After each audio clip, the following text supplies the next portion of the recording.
नमस्कार दोस्तों, मैं ज्योतिष आचार्य जयपाल एस्ट्रो प्लान परिवार में आप सभी का स्वागत है। आज का जो मैं वीडियो लेके आया हूं, आपका जो आज का जो एपिसोड है वो है राहु देव पर। भी राहु देव हमारी कुंडली में जहां जहां बैठते हैं उनका क्या प्रभाव होता है और राहु देव की टेंडेंसी क्या है और राहु देव के उपाय क्या हैं। और आज मैं आपको बताने जा रहा हूं राहु देव की टेंडेंसी। राहु देव एक छाया ग्रह है जो कि जिस घर में बैठता है कुंडली के उसी घर को अपने अनुसार चलाता है। वो आपने बड़े लोगों से सुना होगा, वो रातों रात अमीर हो गए हैं, उनकी किसी की लॉटरी निकल आई, तो उन सभी चीजों में राहु देव का योगदान होता है उनको राइज करवाने में।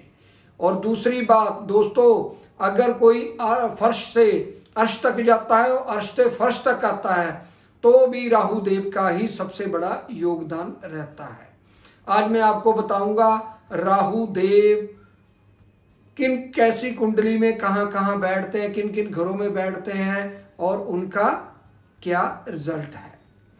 मेष राशि में जब भी राहु देव आएंगे तो वो उनके लिए अच्छा नहीं रहता। दूसरा, वृष राशि में सबसे बढ़िया रहता है। मिथुन राशि में भी राहु देव मेहनत को थोड़ा सा बढ़ाते हैं, साथ में रिजल्ट भी देते हैं। और फोर्थ हाउस में राहु लग्जरी में कमी करता है, क्योंकि वो कर्क राशि में चले जाते हैं तो उनकी लग्जरी में कमी आती है और माता के सुख में कमी आएगी, माता की हेल्थ खराब करेंगे। सिंह राशि में पांचवें घर में जब भी राहु देव आएंगे तो आपको परेशानियों का सामना करना पड़ेगा और आपकी एजुकेशन में भी वो दिक्कत ला सकते हैं दोस्तों। और पांचवा घर आपके रिलेशनशिप का, प्यार का होता है, तो उसमें भी आपके कहीं ना कहीं करवाहट पैदा कर सकते हैं। उसके बाद आती है कन्या राशि। छठे घर में सबसे अच्छा राहु माना जाता है दोस्तों। इसमें कोर्ट केस, लिटिगेशन, कहीं भी आप कोई केस करेंगे जिनका राहु छठे हाउस में पड़ा होगा तो आप उस केस को जीतेंगे जरूर। कंपटीशन में चले जाएंगे तो भी राहु आपको अच्छे रिजल्ट देगा। उसके बाद आती है तुला राशि दोस्तों। तुला राशि सातवां घर कुंडली का। तुला राशि में आपके हस्बैंड वाइफ के पार्टनरशिप में का घर होता है, तो वहाँ वो आप में डिफरेंसेस पैदा कर देगा दोस्तों। आपके रिलेशनशिप को खराब भी कर सकता है, आपकी मैरिज लाइफ भी खराब कर सकता है। उसके बाद आ जाती है वृश्चिक राशि और आठवां घर जो कि शमशान भूमि का घर हम मानते हैं। तो इसमें सबसे बुरा प्रभाव जो राहु का होता है वो आपकी कुंडली में रहता है। तो वहाँ वृश्चिक राशि में राहु देव नीच के भी माने जाते हैं, तो वहाँ का प्रभाव सबसे बुरा रहता है। आपको कई मल्टीपल डिजीज दे देता है, आपके हाथ में आती हुई चीज़ आपके हाथ से निकल जाती है और उनकी दृष्टि जो दूसरे घर पर पड़ती है तो आपकी वाणी में भी करवाहट भर देता है और बिना सोचे समझे जो लोग बात करते हैं तो सभी उन्हीं का ही प्रभाव रहता है। उसके बाद आती है धनु राशि। धनु राशि जो है गुरुदेव की राशि है, तो उसमें भी बहुत अच्छा प्रभाव इसका नहीं रहता। आपके लक को नुकसान पहुंचाता है, पर राहु देव के कारण थोड़ा सा वो शांत रहता है। उसके बाद आती है मकर राशि जो कर्म भाव में आती है आपकी कुंडली के। तो कर्म भाव में राहु देव आपके कारोबार में अच्छा करते हैं दोस्तों। आपको सबसे बढ़िया जो लेके आते हैं, आपके काम काज पर फोकस बनाते हैं आपका।